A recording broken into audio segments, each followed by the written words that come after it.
For decades, if you looked at the inventory of the Vietnam People's Army, you'd see a near-exclusive reliance on Soviet and Russian defense technology.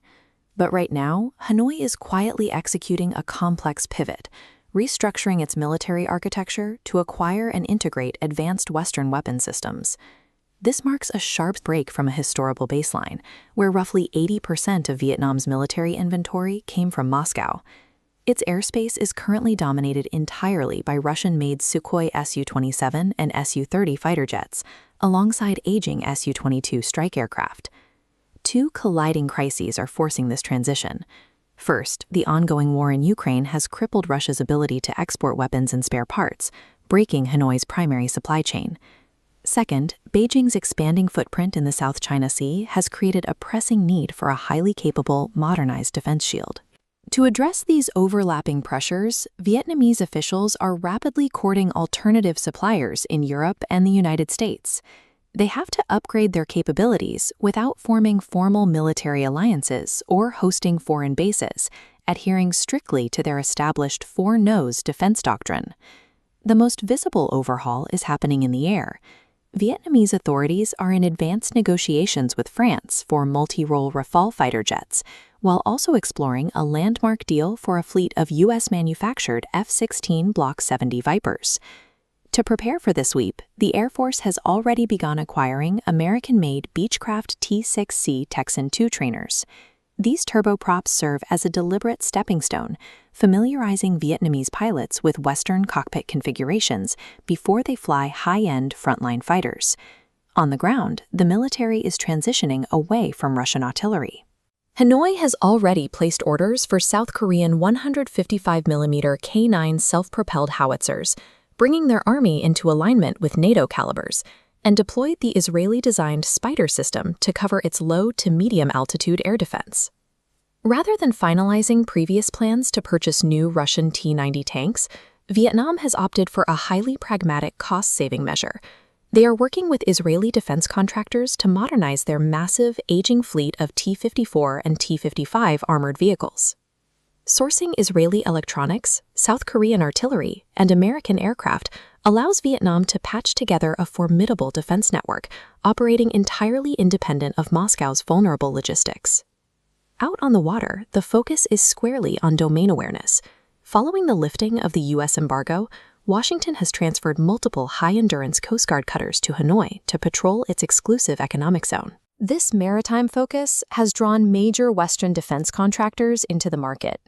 At defense expos in Hanoi, companies like Boeing have actively pitched autonomous surface vehicles and drones designed specifically for tracking security threats at sea. Vietnam is also heavily subsidizing its own domestic defense industry to reduce foreign reliance. State-owned enterprise Viettel is developing fixed-wing unmanned aerial vehicles, manufacturing the Trong Sen coastal defense missile system, and investing in military satellite communications. Protecting these new digital networks has elevated cybersecurity to a primary pillar of national defense.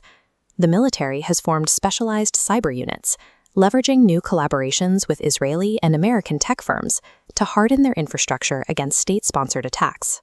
By incubating homegrown technology and securing its vast coastline with diversified equipment, Vietnam is building the capacity to deter regional aggression on its own terms, projecting strength without having to sign mutual defense treaties. But cutting ties with a primary arms supplier isn't a clean break. To keep its existing Russian hardware operational and avoid a diplomatic collapse with Moscow, Vietnam has engineered a confidential financial mechanism to pay for past defense contracts. Vietnam uses profits from a Siberian oil project to repay Moscow for military hardware. Any surplus goes to a Russian state oil company, which uses its joint venture in Vietnam to hand an equivalent sum back to Hanoi. The cash never crosses an international border. This arrangement keeps the transactions entirely off the SWIFT banking system. It is designed specifically to evade the strict secondary sanctions currently enforced by the United States and the European Union. It is a highly calculated hedging strategy. Vietnam is securing its future by aggressively courting Western military technology, while quietly keeping a financial backdoor open just wide enough to pacify its oldest ally. Accelerating this transition comes down to basic math. Vietnam operates with an estimated annual defense budget of around $10 billion, meaning high-end Western platforms like a multi-million-dollar Rafale fighter will quickly drain procurement funds. The logistical friction is even steeper.